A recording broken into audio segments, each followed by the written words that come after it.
Hi there, I'm Roberta, and I've practically grown up here. Everywhere you look, you see our family's wares, from dinner plates elegant enough for a royal ball to the mug you've used every morning for the last 10 years. It's been quite the journey, being present and witnessing and aiding my parents in the growth of their business. But one day, that all changed. Our next-door neighbor, Mrs. Wilson, from the bakery, stormed in wildly like a tornado cutting through twine.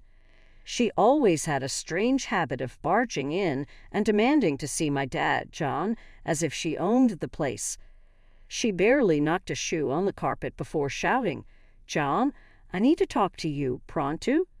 Even with the racket of my clanking the feel of a ceramic teapot into its slot on display, I paused with something short of an eye roll to watch not so silently. My dad cleansed his hands on his apron and glanced at me with eyes that seemed to say, "Here it comes." "Sure thing, Beverly. We talking 69 or 04? Here," my dad quipped. Mrs. Wilson cleared her throat, freshly magenta-dyed hair falling out of her scarf. "I'll be blunt about this, John," she said. "It's just about time we consider some bigger things about this little old business of ours, don't you think?" The voice she used was more than serious. It was as if her voice was just a tad too low to understand without asking her to repeat herself multiple times. Dad coughed awkwardly. "Merge, huh? That's quite a presumptuous suggestion, Beverly. What sudden reason do you have to harbor this thought at your mind?" But she wasn't done, leaning her body close to his. "I think we could make it even more beneficial for us by our kids, that is, Lucas and Roberta." I almost dropped the teapot. Lucas is a man in his 30s, and despite being neighbors, we barely speak a word. I could see Dad cup his chin and feel my heart plunge. They're both proper kids, and you know that. But marriage, they're how old and barely know each other. That's a bit steep, Beverly. I think they'll get along, I assure it. Plus, from a businessman's viewpoint, it's a smart idea. Dad sighed. "I'll talk to Miss Ann. She wants to merge the store and the bakery. She wants me to marry Lucas. I said, and my thoughts instantly reflected thoughts in verbal form. What do you think? I could not even imagine that. It looked like one of those old films, and getting married like that was not what I was dreaming about. "I do not know, Dad. Lucas is a nice fellow, but marry him. Maybe you need to meet properly, I suggest." "You know what? You do not need to make this decision right away. We will figure it out gradually," Dad said. So it all started. Lucas and I used those months to learn more about each other. There was something about him. He seemed to be polite at first, but later revealed that he cared about Mother's legacy. However, it was different, as if he was ready to repeat what she did, but in a more decent way. Our conversations varied from discussing her business affairs to personal matters. As a result, it felt more like a situation we discussed rather than a contract. However, the story developed further. Mrs. Wilson took care of everything, starting from the 3-candy cake from her bakery and up to the decorations she used for the windows with various items. One evening, we were discussing the guest list, and my mom came rushing with a thick stack of invitations. For a second, it felt like she was inviting the entire town over. "Roberta, dear, I have included some additional names in your guest list. Our company and I need them to be there," dropping the stack on the table with a thud that shook the floor beneath me. Kept my mouth shut, not wanting to start a fight. However, Lucas saw me clenching my fists and sneaked a hand below the table to give mine a reassuring squeeze. "She has no say in this. It is our wedding day," he whispered. The wedding flew by in a flash. I stood resplendent in my dress at the back of the hall, feeling more like a decoration in Mrs. Wilson's master plan than a bride. Dad walked up to me, a forced smile on his face. "You look beautiful, Roberta. Are you ready?" I smiled weakly back at him. Let's get it done with. In what felt like seconds, The ceremony was over, and Lucas and I were smugly declared as newlyweds. The reception was filled with loud chatter of Mrs. Wilson's cohorts who spoke more about our partnership and what we could create than our union. A few days post our nuptials, the merger was finalized. Both the stores were destroyed into that one big building, with one part being the bakery and the other the tableware section. And Mrs. Wilson was around the store on the opening day, running around as a general in her shop. "Roberta, honey, you've got to make sure those plates are aligned with the symmetry cells of the pastries." Mrs. Wilson's voice cut through the store like a precision knife. "Not quite there, honey. Fix it." I readjusted the plate, while Lucas spent his day in the bakery side, coordinating the bakers. "Hey, Robbie, the scone's gotta be fresh, do you hear?" he shouted over the noise. "I cannot hear this damned plates." "Just a day of the other side, loving the symmetry chaos," he shouted back. The springs seemed to be heavier than usual, and weeks assigned themselves into months. I began to skip half of my college classes for the sake of running the store front, helping in the bakery side, and signing all of the paperwork. One evening, she said, "Roberta, you're in business now. You don't need that degree. This is your life." She said it like it was final, her words sharp and impacts deeper than anything else. They rationalized living with it could save us money and make running the business more straightforward. However, this just meant more hours for me, and since we were a short walk from the store, there was not enough breaks from the constant oversight of Mrs. Wilson, and I was doing everything else. It started as a collaboration, but it increasingly felt like a takeover. On top of this, something irritated me more than it did usually. My dad was present less and less. One busy Tuesday morning, and I was setting up the store, and it was 15 minutes before opening, and I felt his absence. Normally, he'd be here, making jokes to start the day. Instead, it was just me and the clinking sound of ceramics.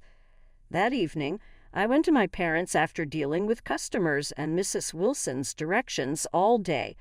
The air in their living room was heavier than usual, and it felt like every word being thrown had to stay because no one could speak it. "Why aren't you at the store much anymore, Dad?" I said as soon as I sat down with no polite inquiries. He looked at my mom, his forehead forming a fold. Her back straightened, and she scrubbed her hands on the apron before facing me. "Roberta, your father is old. The shop is draining him. This way, I make it more manageable for everyone." Mrs. Wilson spoke. I did not want to listen to any of her business talk. I fired back, "Except that's not your call. He built this shop. You can't just shuffle him off because you think it's better." Mrs. Wilson made a scoffing noise as she shook her head. "It's a ruthless world, Roberta. Business will not care that it's a family-owned place. I need to do what's best for business." When the pandemic began, it felt like someone had taken the shop floor out from under us. Shop sales plummeted, and every day the bare aisles seemed to stare at me, telling of our struggle. During one of those cold shifts where it felt like things were terrible and might get worse, I made a choice. We could not continue sitting and waiting for things to get normal. "Lucas, we have to go online. We'll do delivery, get individual orders," I stated confidently, even though I was not sure. He seemed skeptical but nodded. "Judge for yourself, it might work. We should take it up the boss." However, I knew it would not be easy with her. Mrs. Wilson was used to operations this way, and online sales seemed risky. When Lucas and I brought the idea up, she shut us down. "We're not some tech company. We're what we are, we'll outwait it," she said, and shifted attention. I just could not watch everything collapse, so I started it anyway. After delivery was skipped, I used delivery resources to design an online dish community.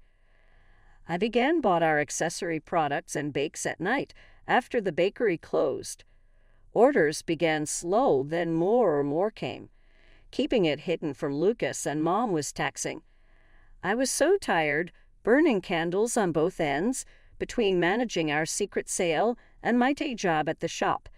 Nights turned to morning, and I often tiptoed home late after midnight. One night, as I entered without banging my door to prevent awakening anyone in the household, I saw Mrs. Wilson standing in the living room, her arms crossed and expression a combination of rage and sadness. "Roberta, where were you? Look at this house, and your father is asleep. Don't treat him so." "I've been working, Mrs. Wilson. We got a rush of online orders tonight," my voice worn out after too many nights like this one. "Online orders? What online orders?" Her tone sharp and accusatory when it's difficult to describe. I could feel the tension in the air, radiating as Lucas came down, drawn by the noise. "Mom, what's going on?" he inquired, the frustration and the feeling of helplessness reflected in his eyes. "Ask your wife what's going on. She's running some secret side business and neglecting all her duties around here," Mrs. Wilson interrupted, criticizing me in every word. Lucas' gaze met mine, expressing confusion. What's she talking about?"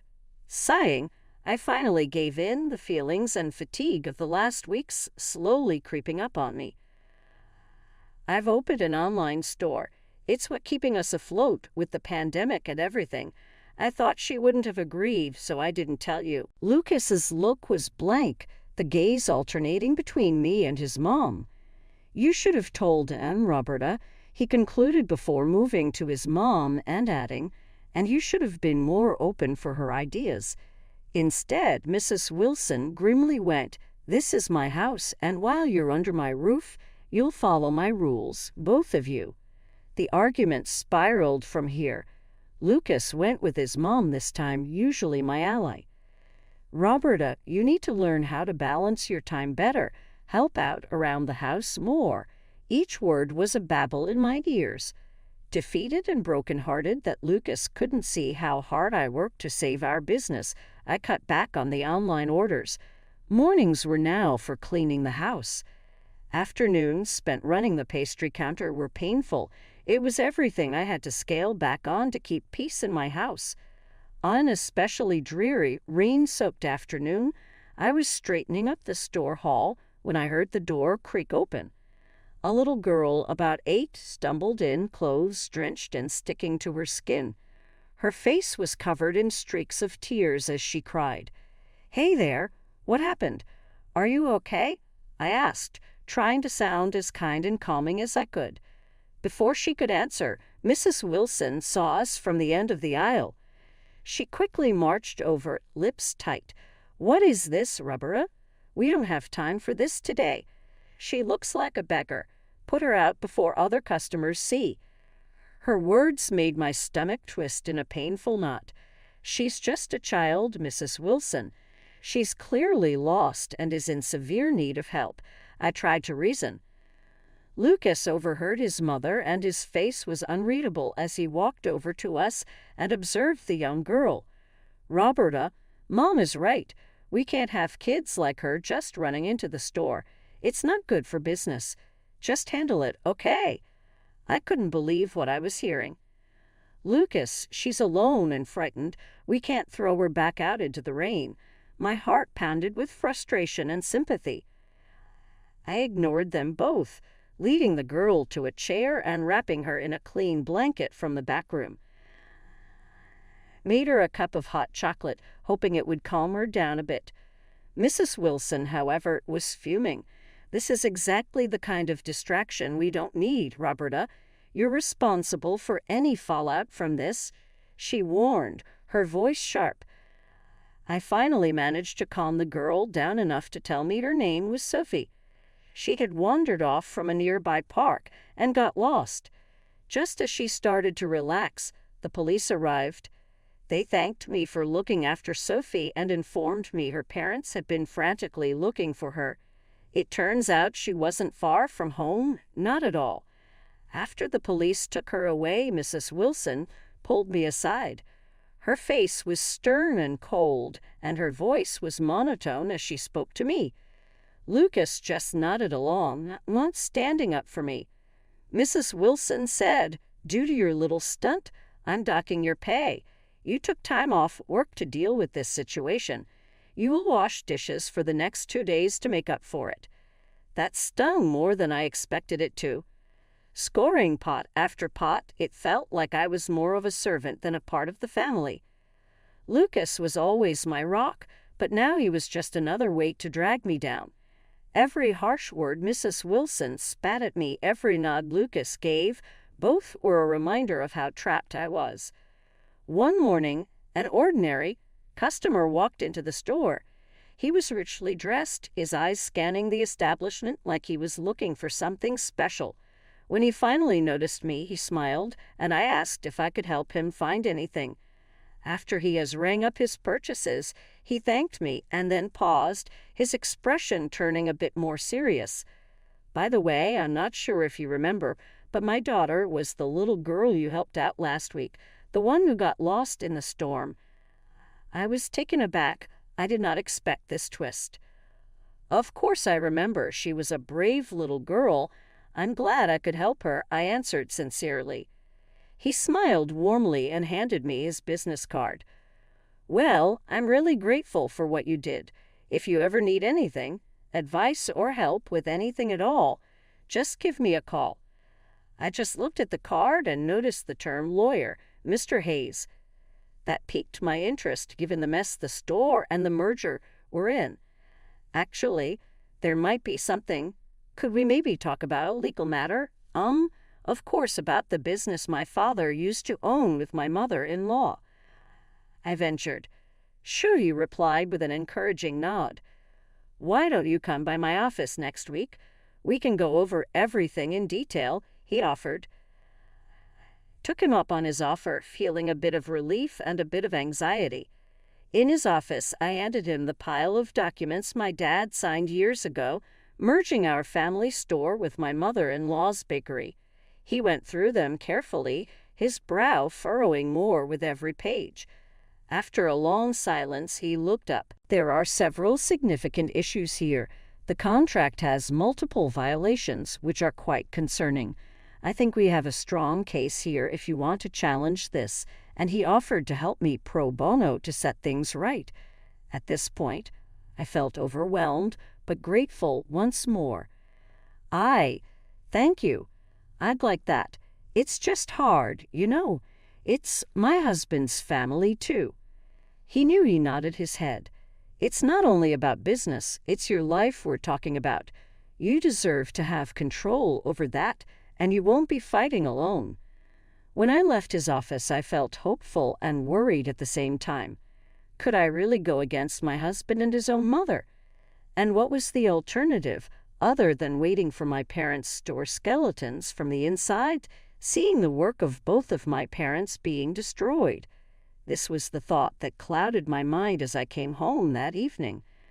I was still halfway through processing when I saw what I was greeted to. Our house was lousy, and there were several weekend guests who laughed, talked, and clinked glasses. I stopped, reeling in the sight before mother-in-law, whose face immediately gained half a serious expression. Within a few minutes, met a slightly drunk gaze with me. "Oh, there you are wandering the streets when you should be serving your guests," she bellowed from across the room. "It's your anniversary, Roberta. Don't you have any sense of duty?" My blood ran cold, and I scrambled as my face began to heat up in the room, not daring to meet anyone's gaze. The events of the day have forgotten my 1-year marriage anniversary completely. I'm sorry, I forgot. I didn't know it was today. I tried to apologize, but to no avail. She just got angrier and rosier and finally took a pizza box that was lying around next to me in a fit of frustration and stormed my way. I was able to dodge it when the pizza box I had held earlier fell onto the floor, completely useless. "Unbelievable," she shouted. Before I could say anything, before I even could fully process anything, Lucas came over. He too displayed the telltale signs of alcohol guilt. "Look at you, not even ready to eat. Wash up, for heaven's sake," he slurred, immediately letting all the wine from his glass spill over my hands and my shirt in a grotesque imitation. The cold wine seeped into fabric, staining my shirt. A shiver ran through me. The next moment, something broke. Something inside me, long-suffering and angry. Maybe it was finally sensing how these people dishonored me and my courage. Maybe it was just the wine running through me. But at that moment, I just could not take it anymore.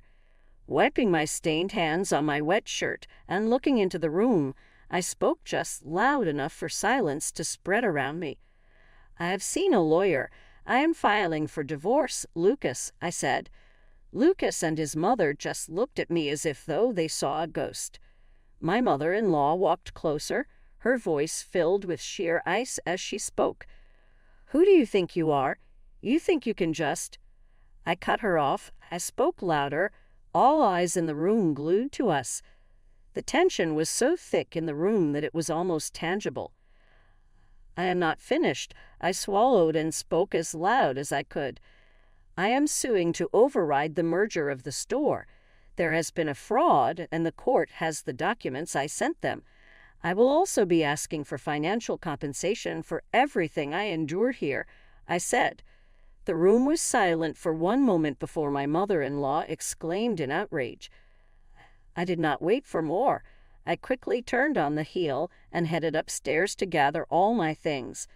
My mother-in-law followed me, but her voice was no longer cold and hateful. It was desperate. "Roberta, please, let's talk about this. You're overreacting." I stopped, turned, and faced her one last time. Without saying a word, I handed her the business card of the lawyer. "From now on, any communication goes through my lawyer," I said firmly. After that, I walked to our room, my fist tight, but my intentions clear. I only packed essentials, all that I needed to start over.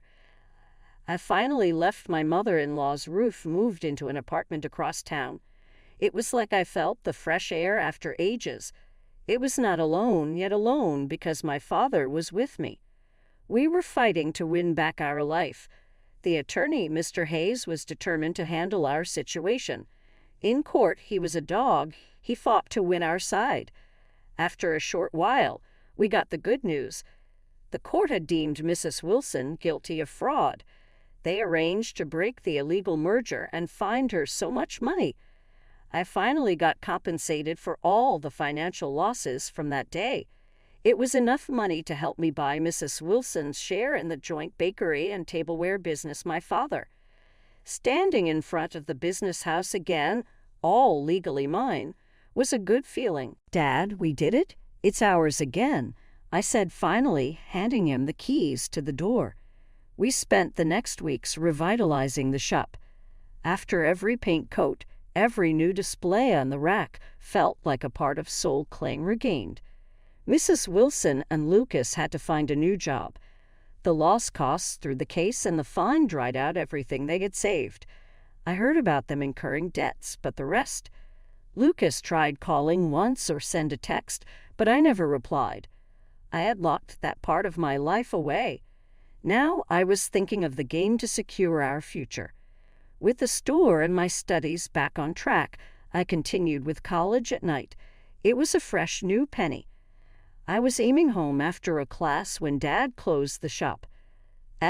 Hitting across a well-laid coffee table, Dad joked, "You know, Roberta, start again like this, that's more than I was hoping for, sass mess."